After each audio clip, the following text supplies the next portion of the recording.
혈압, 혈당, 무릎관절 이 세 가지가 한 번에 잡힌다면 믿으시겠습니까? 콩나물, 그냥 해장국 재료라고만 알고 계셨죠? 그런데 오늘 이 영상 끝까지 보시고 나면 생각이 완전히 달라지실 겁니다. 혈관 벽에 쌓인 노폐물을 밀어내고 치솟은 혈당을 잡아주고 약해지는 뼈를 단단하게 붙잡아주는 성분이 이 조그마한 콩나물 안에 전부 들어있거든요. 그것도 전 세계에서 오직 우리나라에서만 먹는 식재료입니다. G20 정상회의 때 각국 퍼스트 레이디들이 한국을 방문했을 때 식탁에 오른 음식 중 하나가 바로 콩나물국이었습니다.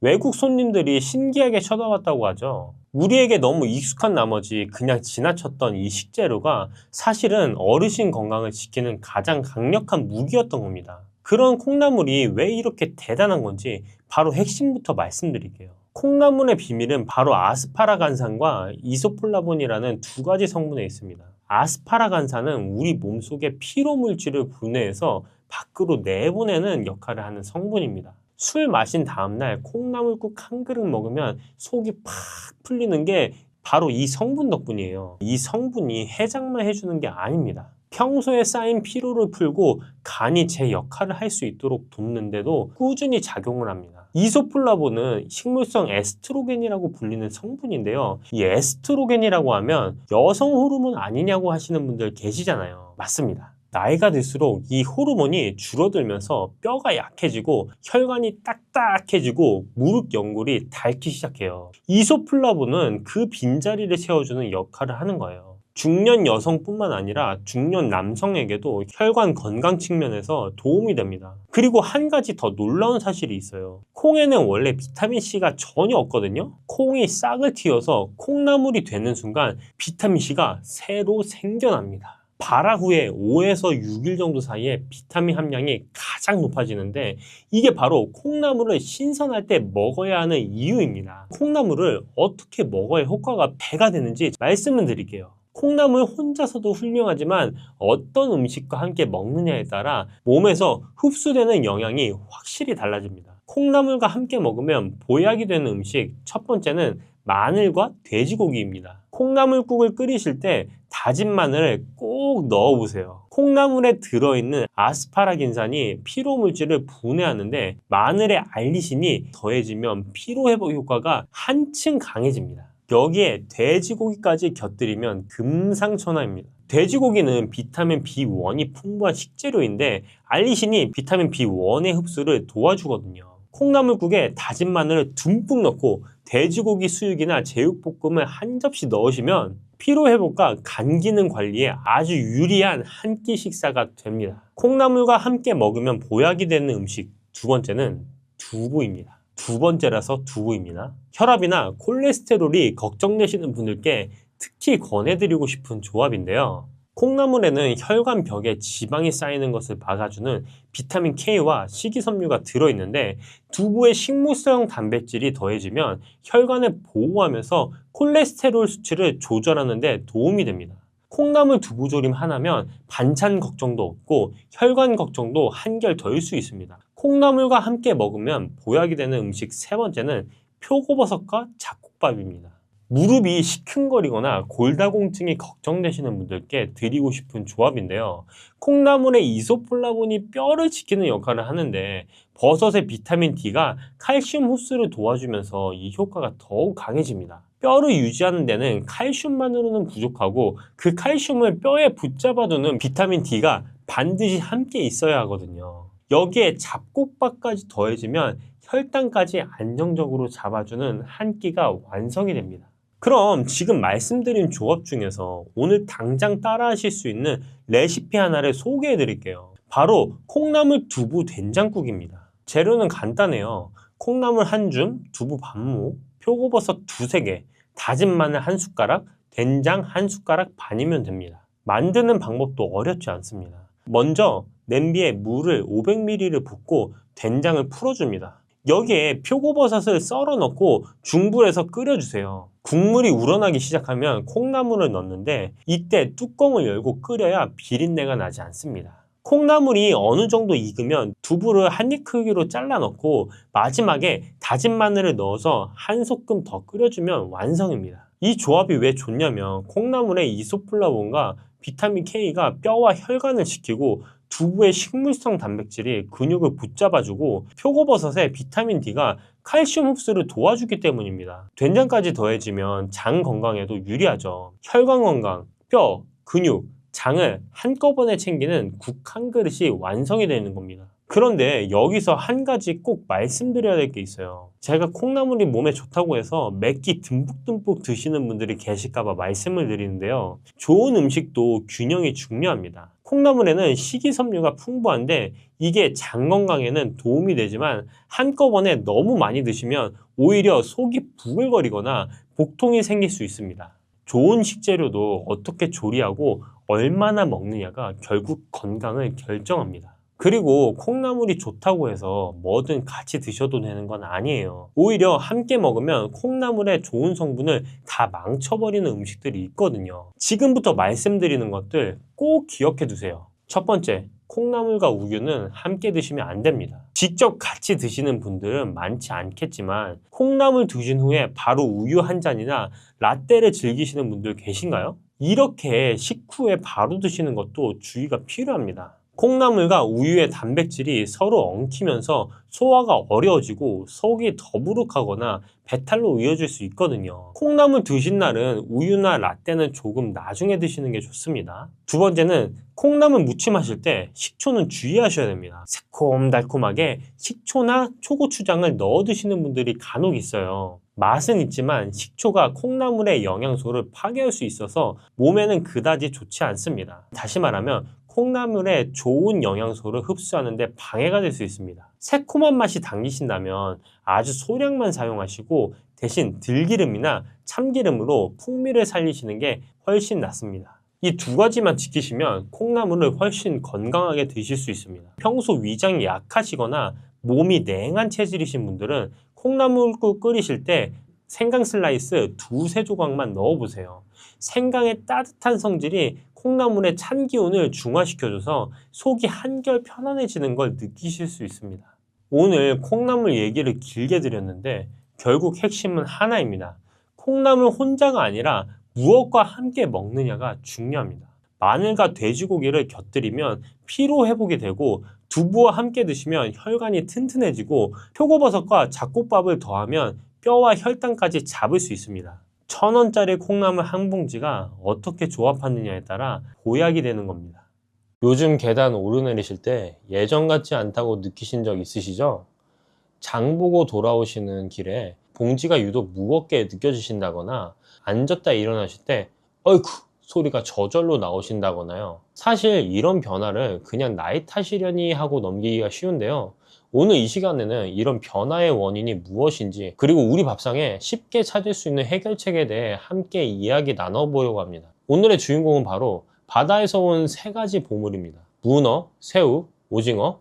어릴 적 잔치상에서 빠지지 않던 그 익숙한 해산물들이죠. 그런데 이 평범해 보이는 해물들이 사실은 어르신들의 근육 건강을 지키는데 정말 큰 도움이 된다는 사실 알고 계셨나요? 국제 노인 영양 연구 그룹인 프로토 에이지에서 발표한 연구 결과에 따르면 건강한 어르신이 근육을 유지하고 회복하기 위해서는 체중 1kg당 최소 1에서 1.5g의 단백질을 매일 드셔야 한다고 합니다. 예를 들어 60kg이신 분들이면 하루에 60g에서 90g 정도의 단백질이 필요하다는 뜻이에요. 생각보다 꽤 많은 양이죠. 그런데 현실은 어떨까요? 우리나라 80세 이상 어르신들의 단백질 섭취량을 조사해 보니까 권장량에 한참 못 미치는 경우가 대부분이었습니다. 특히 근육을 만드는 데 효과적인 동물성 단백질 섭취 비율이 30%도 안 되는 분들이 많으셨어요. 바로 이 부분을 채워줄 수 있는 게 오늘 소개해드릴 해물 3종입니다. 오늘은 문어, 새우, 오징어 이 세 가지 해산물이 왜 어르신들께 특별히 좋은지 차근차근 알아보겠습니다. 각 해물마다 숨겨진 영양 성분과 효능도 자세히 살펴보고요. 이 해물들과 함께 드시면 더 좋은 음식들, 반대로 피하셔야 할 조합도 꼭 알려드릴게요. 그리고 많은 분들이 궁금해하시는 부분, 새우 드시면 콜레스테롤이 올라가지 않냐는 걱정이 있으시죠? 오늘 그 진실도 함께 밝혀드리겠습니다. 또한 해산물 알레르기에 대한 중요한 정보도 꼭 챙겨가셔야 돼요. 성인이 되어서 갑자기 생기는 알레르기가 있거든요. 마지막으로는 어르신들도 맛있게 드실 수 있는 저염식 해물 요리법까지 준비했습니다. 오늘 내용 끝까지 함께 해주시면 내일부터 장 보실 때 해물 코너 앞에서 좀 더 자신 있게 고르실 수 있을 거예요. 나이가 들면 가장 먼저 느끼시는 변화 중에 하나가 바로 근력의 저하입니다. 예전에는 가볍게 들었던 쌀포대가 요즘 들어 부쩍 무겁게 느껴지신다거나 손주 안아주시다가 팔이 후들거리신 경험 있으시죠? 이런 변화들이 그냥 기분 탓이 아닙니다. 의학적으로 이런 상태를 근감소증이라고 부르는데요. 영어로는 사코페니아라고 합니다. 쉽게 말해서 나이가 들면서 근육이 점점 줄어드는 현상이에요. 문제는 이게 단순히 힘이 빠지는 것에서 끝나지 않는다는 겁니다. 근감소증이 생기면 낙상 위험이 높아지고요. 낙상은 골절로 이어질 수 있어요. 어르신들의 골절은 회복이 오래 걸리고 그 과정에서 면역력까지 떨어질 수 있습니다. 그래서 걷는 것도 점점 귀찮아지시고 외출하기도 꺼려지시죠. 움직임이 줄어들면 근육은 더 빨리 빠지고 이게 악순환이 되는 거예요. 그냥 나이 탓이겠거니 하고 넘기시기엔 너무 아까운 우리 몸이잖아요. 그렇다면 왜 나이가 들면 근육이 줄어드는 걸까요? 우리 몸은 나이가 들수록 단백질을 합성하는 능력이 떨어집니다. 젊었을 때는 먹은 단백질을 근육으로 잘 바꿔줬는데 이제는 같은 양을 먹어도 근육이 잘 안 만들어지는 거예요. 그래서 오히려 나이가 들수록 더 많은 단백질을 드셔야 합니다. 여기에 식습관 문제도 겹칩니다. 치아가 불편하시거나 소화가 잘 안 되신다고 부드러운 음식만 찾게 되시죠? 죽이나 면 종류 위주로 드시다 보면 단백질 섭취가 자연스럽게 줄어들게 됩니다. 또 혼자 사시는 어르신들은 요리하기 번거로우셔서 간단히 때우시는 경우도 많으시고요. 운동량이 줄어드는 것도 한몫합니다. 무릎이 아프시거나 허리가 불편하시니까 움직이기 싫으시죠? 하지만 근육은 안 쓰면 더 빨리 빠집니다. 이렇게 영양 부족과 운동 부족이 동시에 작용하면서 근감소증이 점점 진행되는 거예요. 바로 이럴 때 도움을 줄 수 있는 게 양질의 단백질 섭취입니다. 그 중에서도 해물은 정말 좋은 선택이에요. 소화가 잘 되면서도 단백질 함량이 높거든요. 이제 본격적으로 문어, 새우, 오징어의 각각의 좋은 점을 살펴보겠습니다. 먼저 문어 이야기부터 해볼까요? 우리 조상들은 문어에 굴얼 문자를 붙여서 문어라고 불렀습니다. 머리가 크니까 똑똑할 것이다. 먹물을 뿜으니 글을 쓸 줄 안다고 생각하셨나봐요. 그래서 경상북도 영주 같은 선비의 고장에서는 제사상이나 패백에 문어가 꼭 올라갔다고 합니다. 문어 100g에는 단백질이 18g이나 들어있어요. 마른 문어는 무려 72g입니다. 그런데 문어의 진짜 보물은 타우린이에요. 문어의 타우린 함량은 우유의 5배, 소고기의 15배에 달합니다. 타우린은 간세포 재생을 돕고 독소 배출을 촉진해서 피로 회복에 정말 좋습니다. 또 콜레스테롤을 낮춰주고 혈압을 정상화하는 데 도움을 줍니다. DHA와 EPA 성분도 풍부해서 기억력 향상과 치매 예방에도 효과가 있고요. 재밌는 사실 하나 알려드릴게요. 문어의 심장은 하나가 아니라 3개입니다. 하나는 몸통에서 산소를 공급하고 나머지 둘은 아가미와 다리에 피를 보내죠. 그리고 문어의 피는 파란색이에요. 헤모시아닌이라는 물질 때문인데 우리 피에 있는 헤모글로빈과는 다른 성분이거든요. 다음은 새우입니다. 새우 역시 100g당 18에서 19g의 단백질을 함유하고 있어요. 칼로리는 90에서 106칼로리로 낮은 편이고 지방은 1%도 안 됩니다. 고단백 저지방의 대표 식품이죠. 새우에서 주목할 성분은 아스타잔틴입니다. 새우를 삶으면 빨갛게 변하잖아요. 그 빨간색이 바로 아스타잔틴이에요. 비타민 E보다 500배나 강한 항산화 작용을 합니다. 노화 방지와 염증 완화에 정말 좋아요. 셀레늄도 풍부해서 면역력 강화와 갑상선 기능 유지에도 도움이 됩니다. 많은 분들이 새우에 콜레스테롤을 걱정하시는데요. 최근 연구 결과를 보면 크게 걱정하지 않으셔도 됩니다. 새우에는 트랜스 지방이 없고 포화지방산도 낮거든요. 오히려 HDL이라고 하는 좋은 콜레스테롤과 타우린이 LDL이라는 나쁜 콜레스테롤을 청소해줍니다. 문제는 새우 자체가 아니라 조리 방법이에요. 튀기거나 버터크림을 많이 쓰면 그때 콜레스테롤이 문제가 되는 거죠. 마지막으로 오징어입니다. 오징어는 타우린의 제왕이라고 불려요. 마른 오징어 표면에 하얗게 묻어있는 그 가루 아시죠? 그게 바로 순수 타우린입니다. 오징어의 타우린 함량은 다른 어패류의 2배에서 3배에 달합니다.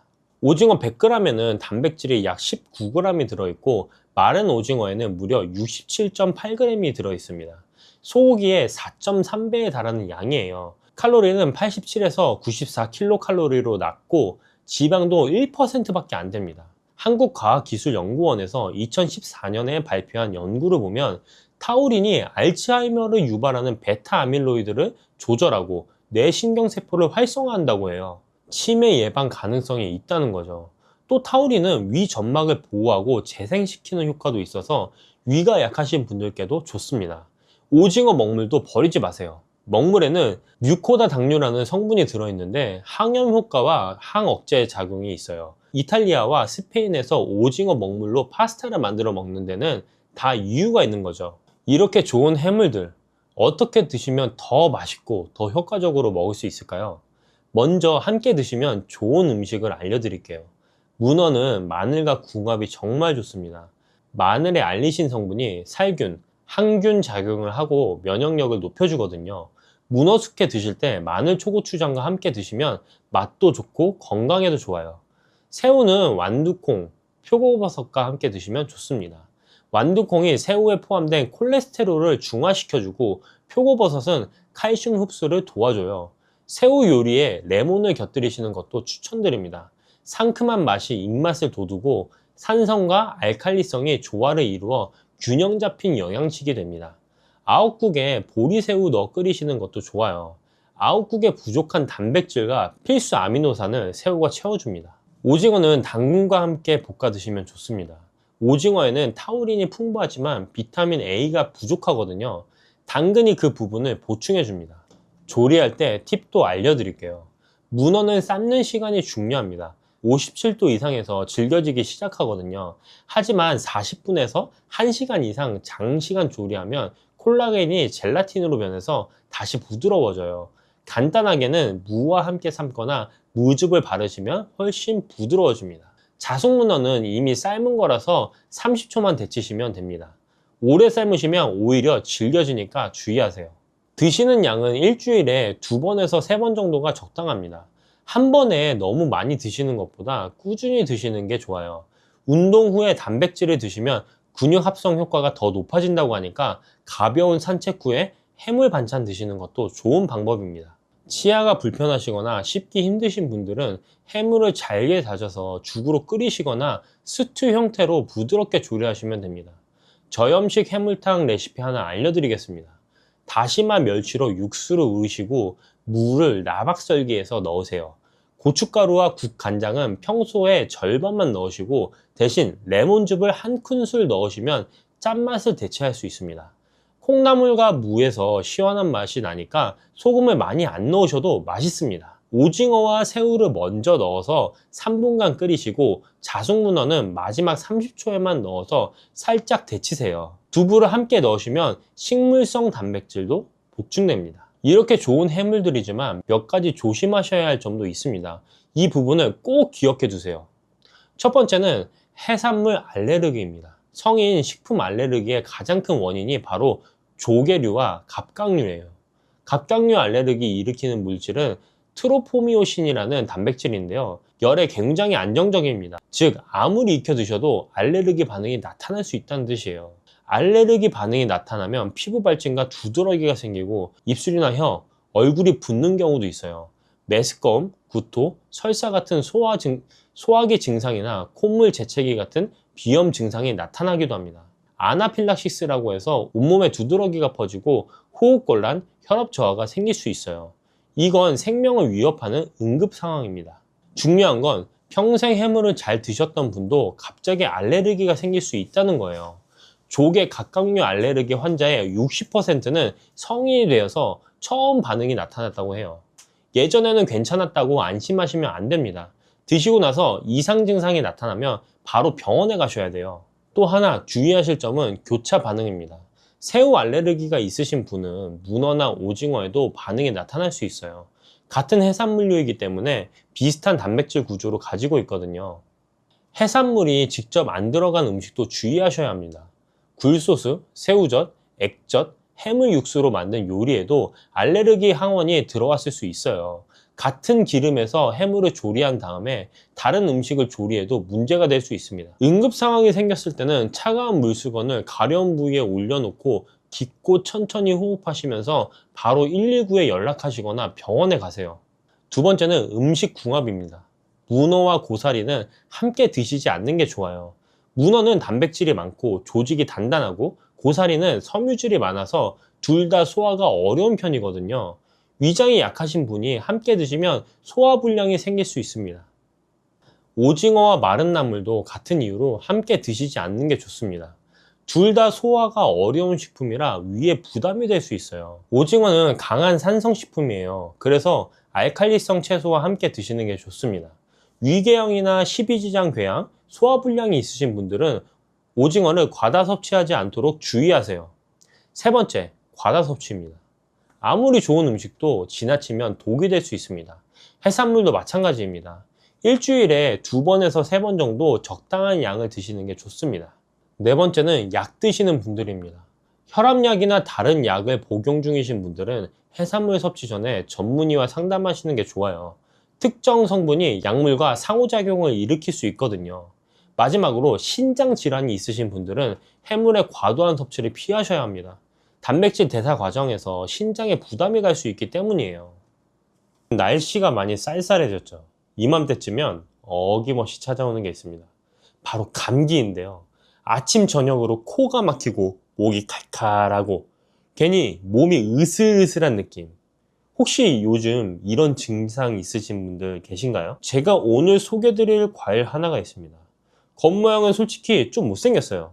울퉁불퉁하고 꼭지 부분이 봉긋 솟아 있어서 처음 보시는 분들은 이게 뭐지? 하실 수도 있습니다. 그런데 이 못생긴 과일이요, 병원에서도 겨울철이면 꼭 챙겨 드시라고 권하는 과일 중에 하나입니다. 바로 한라봉이에요. 한라봉이라는 이름 어디서 왔는지 아시나요? 꼭지 부분이 봉긋 솟은 모양이 마치 한라산 봉우리를 닮았다고 해서 붙여진 이름입니다. 제주도의 상징인 한라산 이름을 그대로 가져온 거죠. 그래서 한라봉은 제주도의 대표 특산물로 자리 잡았습니다.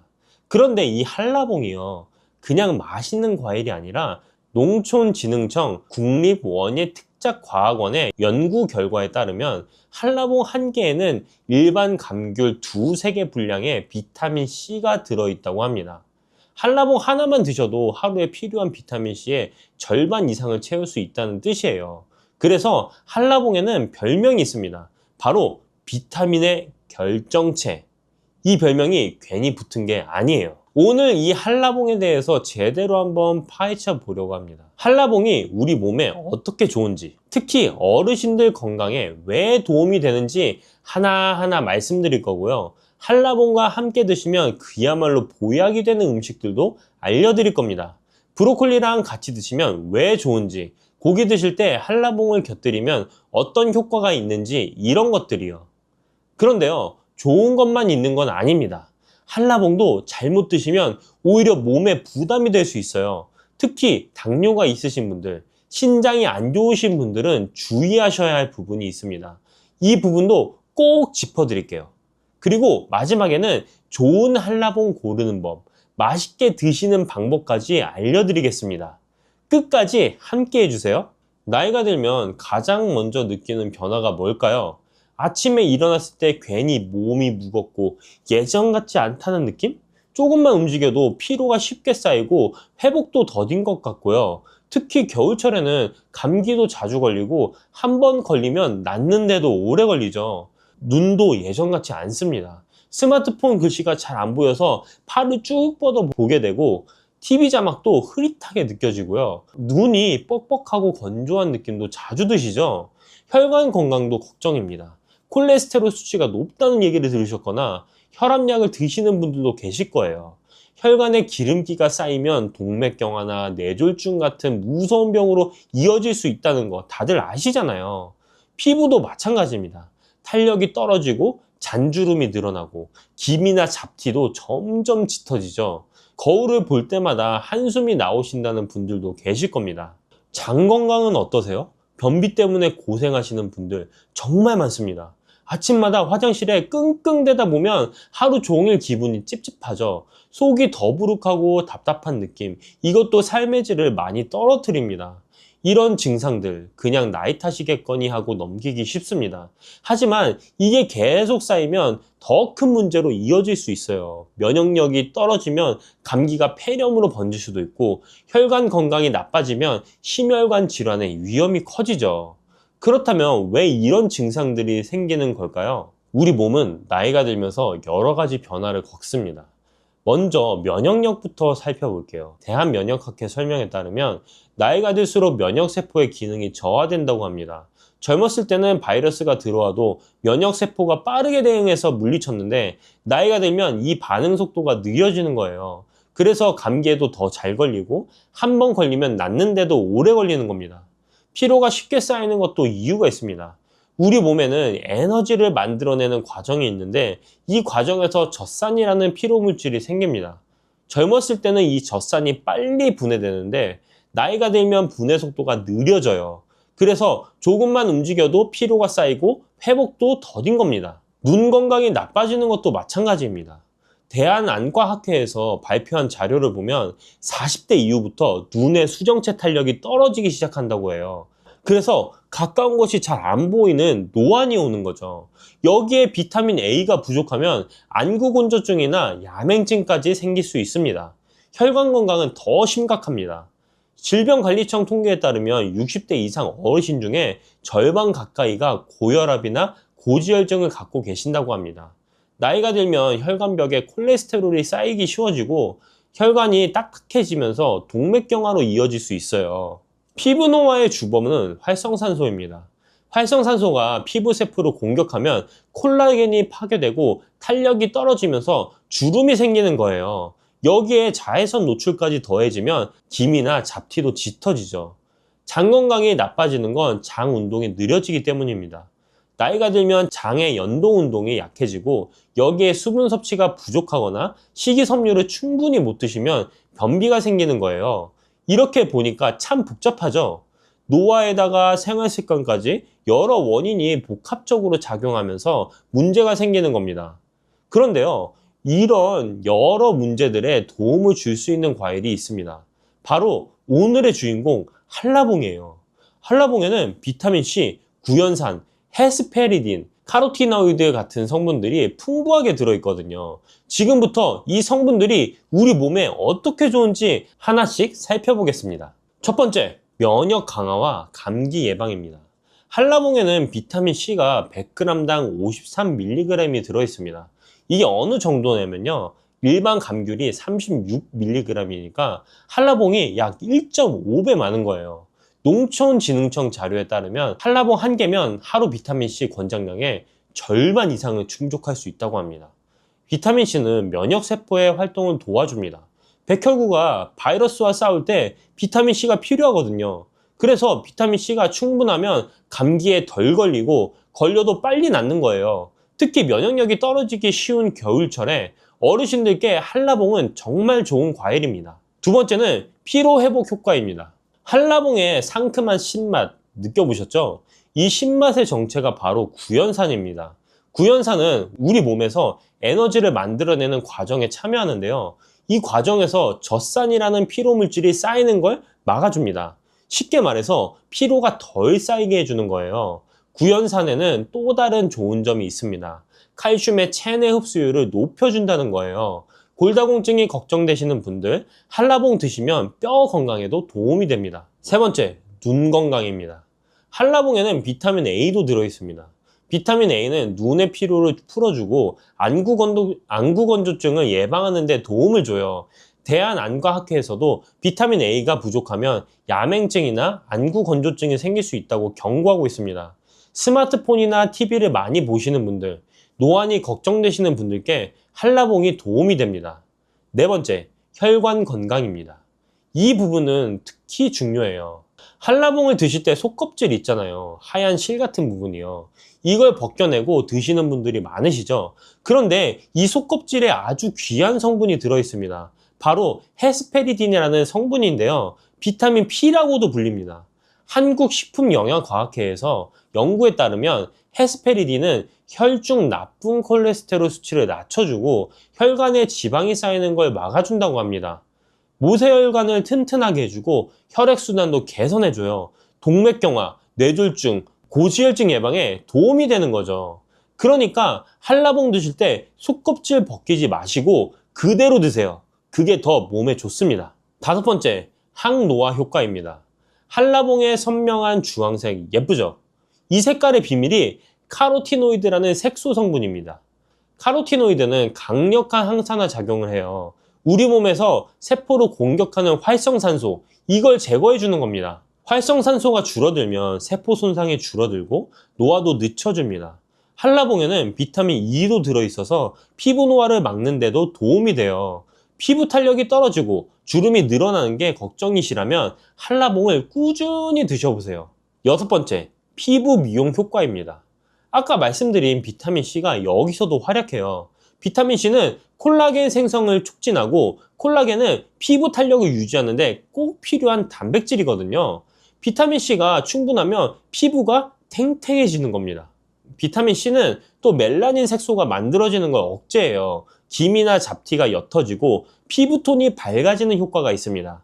재밌는 활용법 하나 알려드릴게요. 한라봉 껍질을 깨끗이 씻어서 바싹 말린 다음에 뜨거운 물에 우려서 진피차처럼 드실 수 있어요. 이 물로 세안을 하시면 건성 피부 개선에 도움이 된다고 합니다. 신기하죠?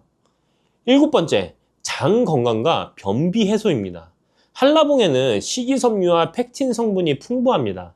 식이섬유는 장내 유익균이 잘 자라도록 도와주고 장 운동을 활발하게 해줘요. 변비로 고생하시는 분들께 정말 좋습니다. 장이 편해지면 삶의 질이 확 달라져요.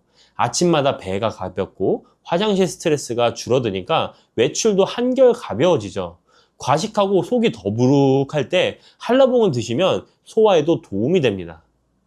여섯 번째, 다이어트에도 좋습니다. 한라봉은 당도가 높지만 칼로리는 낮아요. 100g당 약 48kcal 밖에 안 됩니다. 사과가 57, 배가 51이니까 한라봉이 더 낫죠. 한라봉 한 개가 250g 정도 되는데 그래봐야 80에서 90kcal예요. 간식으로 부담 없이 드실 수 있습니다. 게다가 식이섬유가 포만감을 주고 헤스페리딘이 체지방 분해에도 도움을 준다고 해요. 달콤하면서도 가볍게 드실 수 있는 과일입니다. 아홉 번째는 항암 효과까지 있습니다. 한라봉 껍질에는 리모넨이라는 성분이 들어있어요. 리모넨은 진정작용과 함께 항암 작용도 한다고 알려져 있습니다. 한라봉 껍질을 버리지 마시고 깨끗이 씻어서 말린 후 차로 우려 드시면 리모넨 성분까지 섭취할 수 있습니다. 좋은 점이 정말 많죠. 근데 이 효과를 제대로 보려면 어떻게 드시느냐도 중요합니다. 그래서 이 한라봉 어떻게 드시면 좋을까요? 가장 좋은 방법은 그냥 생으로 드시는 겁니다. 껍질을 벗겨서 그대로 드세요. 단 아까 말씀드린 것처럼 속껍질은 벗기지 마시고 하얀 실 같은 부분에 비타민 P가 가장 많이 들어있으니까 하얀 실도 같이 드세요. 하루에 얼마나 드시면 될까요? 2개 정도가 적당합니다. 아무리 맛있어도 더 드시고 싶은 유혹은 참으셔야 돼요. 이유는 나중에 주의사항에서 말씀드릴게요. 드시는 타이밍도 중요합니다. 공복보다는 식후에 드시는 게 좋아요. 디저트로 드신다고 생각하시면 됩니다. 공복에 드시면 위산 분비가 촉진돼서 속이 쓰릴 수 있거든요. 이제 함께 드시면 좋은 음식을 알려드리겠습니다. 첫 번째는 브로콜리입니다. 이게 최고의 궁합이에요. 브로콜리에는 철분이 풍부한데 한라봉의 비타민C가 철분 흡수를 촉진합니다. 한국영양학회 자료에 따르면 비타민C가 철분의 체내 흡수율을 최대 6배까지 높여준다고 해요. 빈혈 예방이 필요하신 분들께 강력 추천합니다. 샐러드 만드실 때 데친 브로콜리와 한라봉을 함께 넣어보세요. 두 번째는 고기류입니다. 한라봉의 시트러스 향이 고기의 누린내를 잡아줘요. 고기를 구우실 때 한라봉 슬라이스를 함께 구우시면 향긋한 맛이 스며들면서 풍미가 좋아집니다. 돼지고기, 닭고기와 특히 잘 어울려요. 세 번째는 해산물입니다. 낙지나 생선의 비린내를 잡아주는데 탁월해요. 한라봉 낙지 무침이라는 요리가 있는데 한라봉즙을 양념에 넣으면 새콤달콤하면서도 비린내 없이 깔끔한 맛이 납니다. 네 번째는 견과류입니다. 한라봉의 비타민과 견과류의 불포화 지방산, 단백질이 만나면 영양 균형이 딱 맞아요. 간식으로 한라봉과 호두나 아몬드를 함께 드셔보세요. 다섯 번째는 요구르트입니다. 한라봉의 식이섬유와 요구르트의 유산균이 만나면 장 건강에 시너지 효과가 납니다. 아침에 요구르트에 한라봉을 넣어서 드시면 장도 편해지고 맛도 좋아져요. 한라봉 껍질도 절대 버리지 마세요. 깨끗이 씻어서 채 썰어서 일주일 정도 바짝 말린 다음에 뜨거운 물에 우려서 꿀 타서 드시면 한라봉차가 됩니다. 감기 예방, 부종 완화, 소화 촉진에 좋고 껍질에 있는 리모넨 성분까지 섭취할 수 있습니다. 좋은 한라봉 고르는 법도 제가 알려드릴게요. 껍질이 얇고 손에 들었을 때 묵직한 걸 고르세요. 색이 선명한 주황색이고 꼭지가 싱싱한 녹색인 게 좋습니다. 껍질이 두껍고 푹신한 건 피하시고요. 한 가지 더, 한라봉은 후숙 과일이에요. 갓 수확한 한라봉은 즙이 적고 푸석할 수 있습니다. 3일에서 7일 정도 숙성시킨 후 드시면 신맛이 줄고 단맛이 강해져요. 서늘하고 통풍 잘 되는 곳에 두시면 됩니다. 이렇게 좋은 점이 많지만 한 가지 조심해야 할 부분도 있습니다. 첫 번째, 과다 섭취 시 손발이 노래질 수 있어요. 한라봉을 한꺼번에 너무 많이 드시면 피부가 노랗게 변할 수 있습니다. 특히 손바닥이나 발바닥이요. 이걸 카로틴 혈증이라고 하는데 한라봉의 풍부한 베타카로틴이 피하 지방에 축적되면서 생기는 현상이에요. 황달이랑 헷갈리실 수 있는데 황달은 눈 흰자위까지 노래지지만 카로틴 혈증은 눈은 정상입니다. 건강에 해로운 건 아니고 섭취량을 줄이면 며칠 내로 정상으로 돌아와요. 하지만 손발이 노래졌다면 너무 많이 드셨다는 신호니까 양을 줄이셔야 합니다. 두 번째, 당뇨병 환자분들은 주의하셔야 해요. 한라봉은 당도가 13에서 16 브릭스로 꽤 높은 편입니다. 대한당뇨병학회에서도 과일 섭취 시 혈당 상승에 주의하라고 권고하고 있어요. 당뇨가 있으신 분들은 한 번에 많이 드시지 마시고 소량씩 나눠서 드세요. 식이섬유가 혈당 상승을 완만하게 해주긴 하지만 과다 섭취는 금물입니다. 세 번째, 몸이 찬 분들도 조심하셔야 돼요. 감귤류는 대체로 찬 성질을 가지고 있습니다. 평소 손발이 차거나 소화가 잘 안 되시는 분들은 한 번에 많이 드시지 마시고 실온에 두었다가 드시면 좀 낫습니다. 네 번째, 신장 질환이 있으신 분들이에요. 한라봉에는 칼륨이 들어있습니다. 신장 기능이 약하시면 칼륨 배출이 어려울 수 있어요. 대한신장학회에서도 신장 기능이 저하된 분들은 칼륨 섭취를 조절하라고 권고하고 있습니다. 의사 선생님과 상담 후에 적정량만 드세요. 다섯 번째, 위장이 약하신 분들입니다. 아까 말씀드렸듯이 공복에 한라봉을 많이 드시면 속이 쓰릴 수 있습니다. 꼭 식후 디저트로 드시는 게 좋아요. 같은 음식도 사람에 따라 다르게 반응할 수 있습니다. 처음 드실 때는 소량부터 시작해서 몸의 반응을 살펴보시고 혈압약이나 다른 약을 드시는 분들은 전문의와 상담한 후에 드시는 게 안전합니다. 오늘 한라봉에 대해 이야기를 나눠봤습니다. 한라봉은 한라산 봉우리를 닮은 모양에서 이름을 얻은 제주도의 대표 과일이에요. 울퉁불퉁 못생긴 외모와 다르게 속에는 어마어마한 영양이 담겨 있죠. 비타민의 결정체라는 별명은 괜히 붙은 게 아닙니다. 농촌진흥청 연구에 따르면 한라봉 한 개에 감귤 두세 개 분량의 비타민 C가 들어있고 면역력 강화, 피로 회복, 눈 건강, 혈관 건강, 항노화, 피부 미용, 장 건강까지 정말 다양한 효능이 있습니다. 특히 속껍질에 들어있는 헤스페리딘은 혈관 건강에 탁월하니까 드실 때 속껍질 벗기지 마시고 그대로 드세요. 브로콜리와 함께 드시면 철분 흡수가 좋아지고 고기나 해산물과 함께 드시면 비린내도 잡아주면서 풍미도 살려줍니다. 다만 하루 두세 개 정도가 적당하고요. 당뇨가 있으신 분, 신장이 안 좋으신 분, 몸이 찬 분들은 양을 조절해서 드셔야 합니다. 공복보다는 식후에 드시는 게 좋고요. 좋은 한라봉은 껍질이 얇고 묵직한 걸 고르시면 됩니다. 후숙 과일이니까 상온에서 며칠 숙성시킨 후에 드시면 더 달고 맛있습니다. 겨울철 면역력이 걱정되시는 어르신 여러분, 한라봉 하나로 건강도 챙기고 맛있는 간식도 즐겨보세요. 단 너무 맛있다고 계속 드시다가 손발 노래지는 건 조심하시고요. 당뇨 없어도 혈당은 안심하면 안 됩니다. 혈당 관리해야 된다는 건 다들 아시죠? 그런데 막상 하려고 하면 너무 복잡합니다. 이건 먹으면 안 되고 저건 조심해야 하고 이 음식은 혈당 지수가 어떻고 저 음식은 인슐린이 어떻고 알려고 하면 할수록 더 헷갈리고 그냥 손 놓게 되는 분들도 많으세요. 그런데 오늘 이 영상을 보시고 나면 복잡함이 싹 정리가 됩니다. 뭘 먹느냐보다 어떻게 먹느냐, 이것 하나만 바꿔도 혈당이 완전히 달라질 수 있거든요. 왜 이렇게 혈당 관리가 복잡하게 느껴지냐면 우리가 평소에 괜찮겠지 하고 드시는 음식들이 사실 혈당을 조용히 올리고 있기 때문이에요. 자, 첫 번째, 김밥인데요. 정말 의외죠? 야채도 있고 계란도 있고 영양만큼은 뛰어나다고 알고 계셨을 텐데 혈당으로는 얘기가 다릅니다. 김밥 한 줄에 들어가는 밥 양이 밥 한 공기보다 많고 어묵이랑 맛살은 그냥 생선이 아니라 밀가루가 상당히 들어간 가공식품이거든요.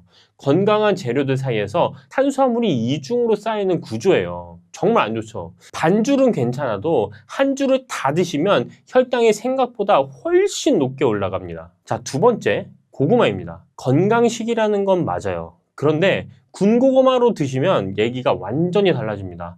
쪄서 드실 때랑 구워서 드실 때랑 혈당 반응이 천지 차이예요. 고구마를 구우면 안에 있는 전분이 단순당으로 바뀌면서 혈당이 급격히 치솟습니다. 찐 고구마는 괜찮아도 군 고구마는 정말 조심하셔야 돼요. 65세 이상 어르신 2명 중 1명이 이미 당뇨 전 단계입니다. 근데 여기서 끝이 아닙니다. 당뇨가 없다고 안심하시는 분들도 80%는 매일 혈당이 급상승하고 있어요.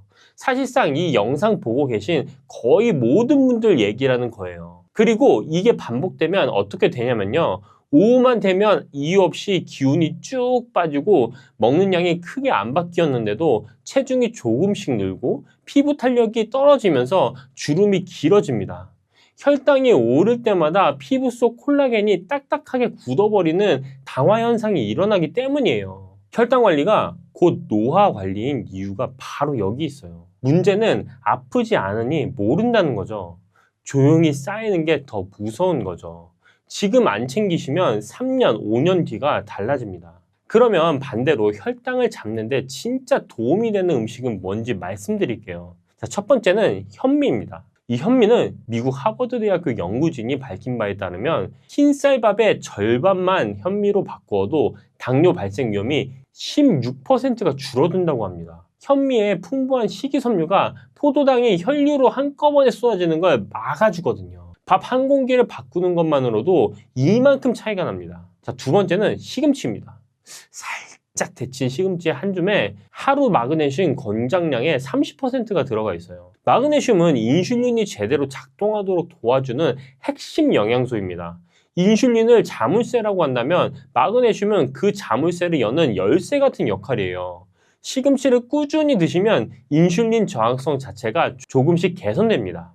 자, 세 번째, 달걀입니다. 달걀 너무 좋죠. 당뇨 전 단계 성인 42명에게 12주 동안 매일 달걀을 하나씩 먹게 했더니 공복 혈당이 4.4% 낮아지고 인슐린 민감성이 좋아졌어요. 여기서 끝이 아닙니다. 우리나라 성인 7천여 명을 무려 14년 동안 추적 조사한 연구에도 일주일에 두세 번 달걀 드신 그룹의 당뇨 발생 위험이 40%나 낮았습니다. 달걀 하나에 이런 힘이 있는 거예요. 자, 네 번째는 깻잎입니다. 상추보다 깻잎을 더 자주 올려보세요. 깻잎에는 혈당 상승을 억제하고 인슐린이 제대로 작동하도록 돕는 성분이 풍부하게 들어있어요. 밥상에서 가장 쉽게 챙길 수 있는 혈당 관리 식품이에요. 자, 다섯 번째는 미역입니다. 미역의 끈적끈적한 성분 알긴산이 장 속에서 당분을 직접 흡착해서 몸 밖으로 끌고 나가는 역할을 합니다. 우리 몸속 당 청소부라고 생각하시면 딱 맞아요. 미역국 한 그릇이 그냥 국거리가 아니라 혈당을 관리해주는 고마운 음식이기도 한 거예요. 혈당이 정상화가 되어 간다면 가장 먼저 느끼시는 게 오후 나른함이 줄어드는 겁니다. 점심 먹고 나서 2시간쯤 지나면 이유 없이 기운이 푹 빠지고 눈꺼풀이 무거워지셨던 분들 많으실 텐데요. 그게 사실 혈당이 급하게 올라갔다가 다시 뚝 떨어지면서 생기는 현상이거든요.